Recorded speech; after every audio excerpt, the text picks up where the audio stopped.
Hello, this is Lecture 2-stat134. Last time we covered the addition rule, which is a rule about OR.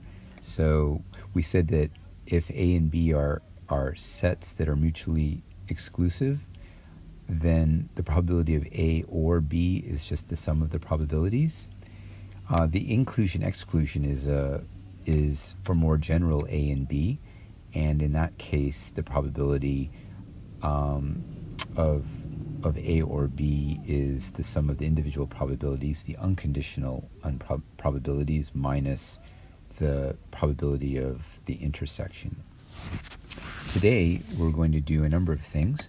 We're going to finish talking about distributions, briefly look at conditional probability and independence, and then start on Bayes' rule.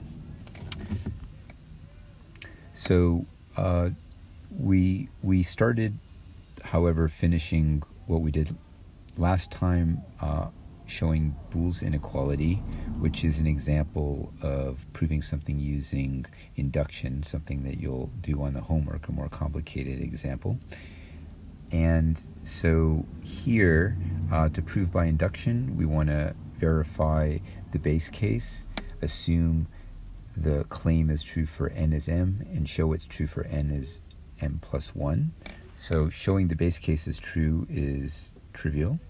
And then to assume that n is m, we see that because the union of from 1 to m plus 1 of the AIs we can write as the union of the first m AIs with the last one, then it's also true that you can apply the probability on both sides, and then by the inclusion-exclusion formula and the induction hypothesis, we get that this is less than or equal to the sum of m plus 1 probabilities as required. So the one you have on the homework is more difficult. What I really suggest you do is try and show it for n is 3, then try and show it for n is 4, and by that time you should sort of see how the proof is going to work in general. Next we did a named distribution, the uniform distribution on a finite set. So this finite set can have repeating elements in it, and the main example of this is, so the key idea here is that you have numbers in a hat, and you're randomly drawing these numbers from a hat. So the probability that you have any one of the possible numbers in the hat are all equally likely, in particular 1 over n if you have n numbers. And so if x is what you draw from the hat, then you would say that x has a uniform distribution on x1 to xn. So for example, suppose a word is randomly picked from this sentence. What's the distribution of the length of the word picked? So you could just think of having a hat containing containing the numbers 7, 1, 4, 2, 8, 6, 4, 4, 8, which are the lengths of the words, and then the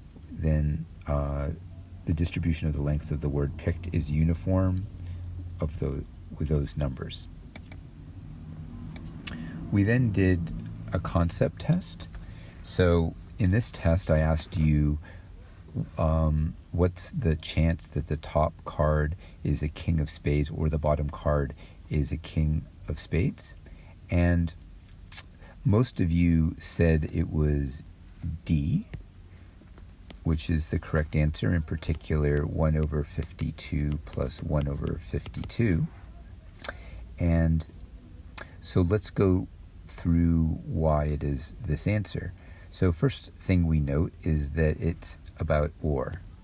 right? So or tells us it's the addition rule as opposed to and.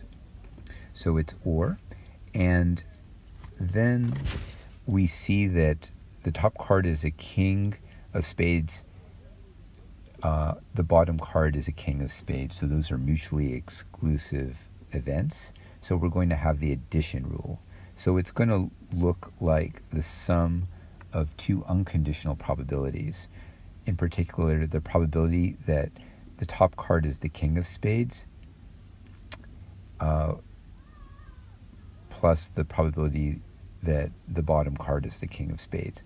And those probabilities are unconditional probabilities. So the probability that the top card is the king of spades is just the same as the probability that the second card is king of spades, is the same as the third card is king of spades, is the same as the last card is king of spades. Those are all 1 out of 52. So that's why we get answer D. So to get answer C, you'd need to have the two events not be mutually exclusive. So we could have some intersection between them. So for example, saying that the bottom card is the queen of spades.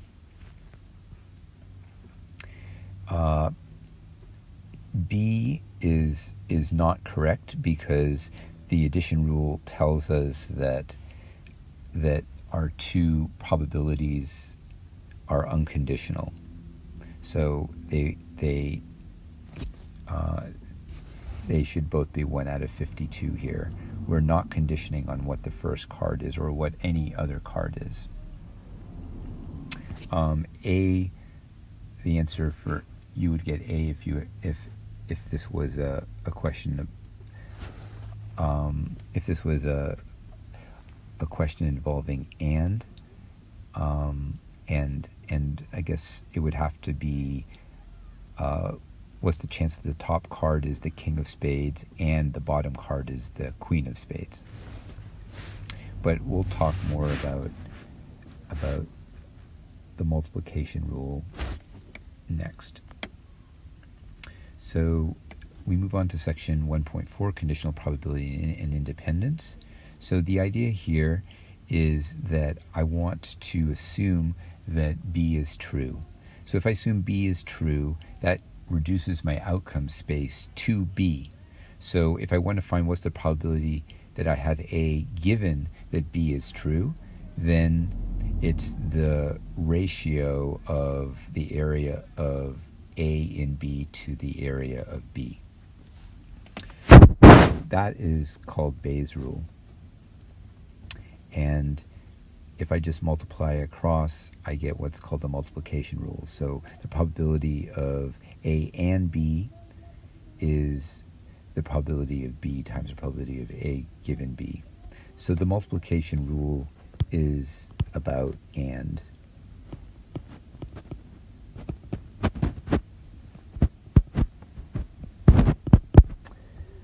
Now, if A and B are independent events, then the conditional probability should just be the same as the unconditional probability, because whether A is true should have nothing to do with whether B is true. So the probability of A and B then would be equal to the probability of A times the probability of B. So just to illustrate that briefly here, imagine that you have a hat with 3 tickets in it, red, blue, and green. You draw 2 tickets without replacement. So what's the probability that B is first and red is second? So you can visualize this as a chain of events. So we have 3 different possible first tickets, each with 1/3 possibility.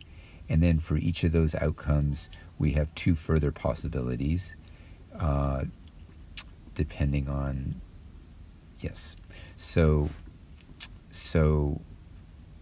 the answer then, the chance of getting blue followed by red would be the probability of getting blue, which is 1/3, times the probability, times this conditional probability of getting red, given that the first is blue.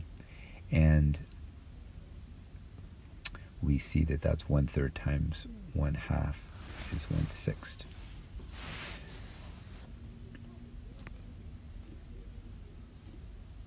So moving on to section 1.5, Bayes' rule.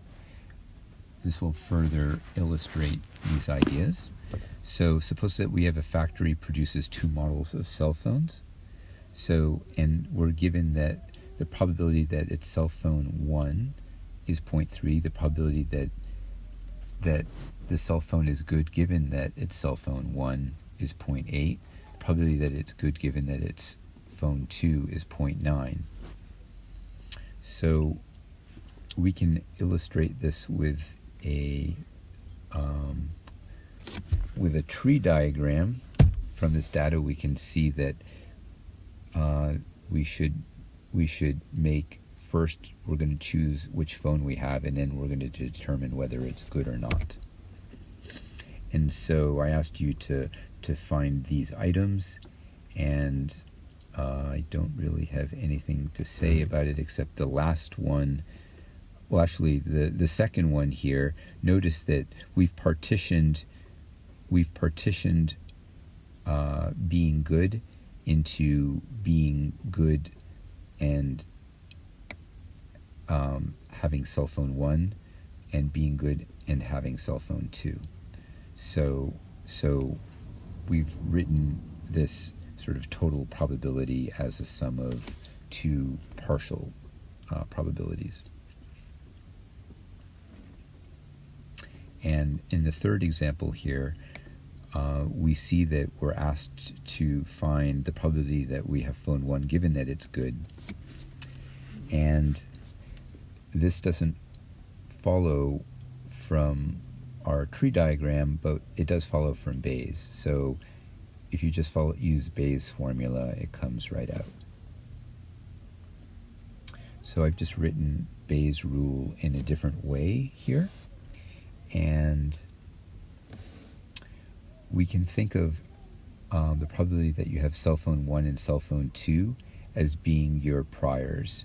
So these probabilities can be updated depending on whether you have information about their goodness or badness. And so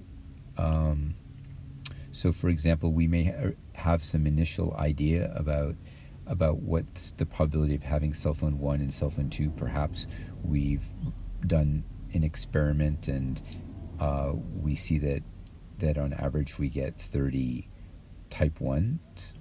But sometimes we may wish to have a more subjective interpretation of the priors and update the probability of having phone 1 dependent on some data that you have, in particular whether it's a good phone or not. So to do this, so this updated prior, which is called a posterior, I'll write that down. So this is the posterior.